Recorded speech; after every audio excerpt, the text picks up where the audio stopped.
Good morning.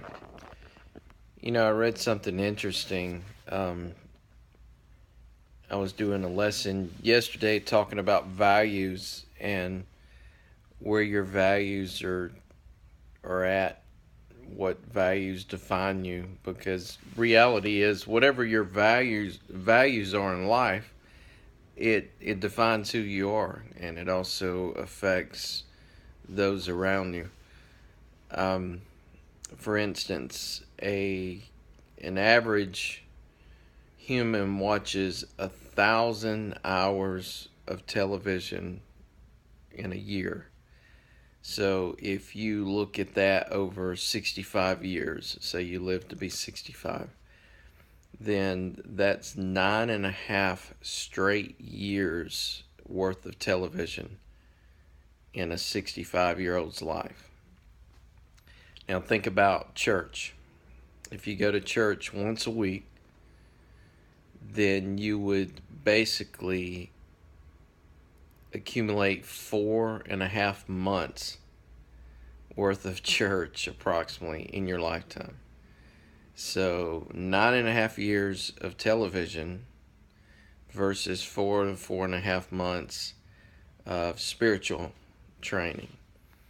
Um, you can see where values are so important. So what's happening is we're getting our values, whether we like it or not. We're getting our values from multimedia. We're getting it from television. We're getting it from radio. We're getting it from social networking, um, other internet avenues, and it's affecting us whether we realize it or not. So my challenge this morning is kind of what I challenged my congregation yesterday, and that's to make a list of your values. Write down what's valuable in your life, whether it's, and be honest with yourself, whether it's, you know, money or family, job, whatever it is. Write it down, and I want you to see how many Bible verses you can actually attach to that value. That's what's important. Can you attach a Bible verse? Can you attach scripture to that value in your life? Unfortunately, a lot of people can't. I mean, you know, it's, for instance, think about how many days most of you, and I know some of you don't work, but most of you wake up 5 days a week and go to work.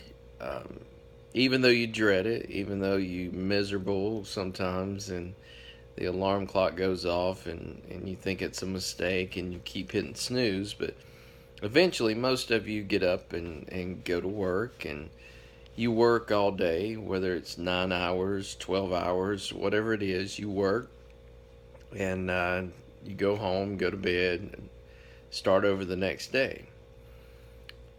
But sometimes when Sunday rolls around, um, alarm clock is never set.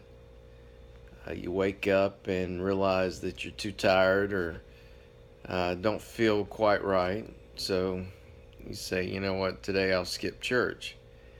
Um, a lot of times that's because look at what going to work is getting us. Going to work is getting us a paycheck. Paycheck puts food on the table. Paycheck buys us clothes and cars and uh, whatever your hobby is, golf clubs, guns, tennis rackets. We're getting paid to do that, so we force ourselves to get up and go, walk out the door, and go to work. Church, monetarily, worldly speaking, there's nothing that you're gaining. If you look at it from the world's view, they're not paying you to go to church. Uh, so what happens is we get complacent and say, you know what, I'll stay in this week.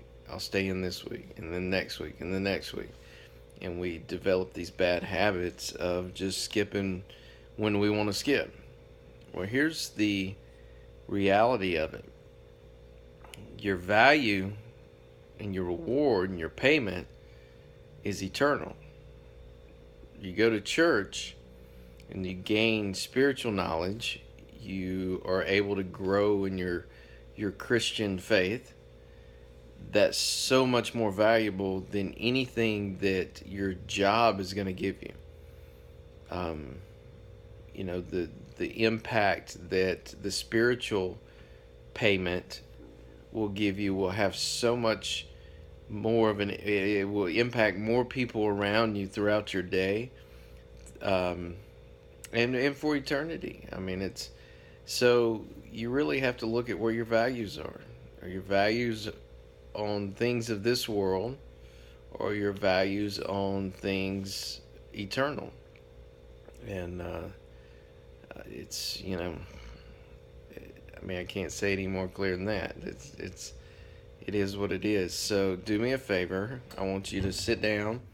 I want you to write again. I want you to write a list of your values, what you value the most, and be honest. And then see if you can tie scripture to it. If you cannot tie scripture to that value, then you need to reevaluate it and see if it's how important it really is. Of course, there's nothing wrong with going to work. I'm actually sitting at my work right now early this morning, um, before hours, studying and working on stuff for Wednesday night. But look at it. If you can't put a scripture to it, then evaluate it. Make sure it's at least something biblical, and then go from there.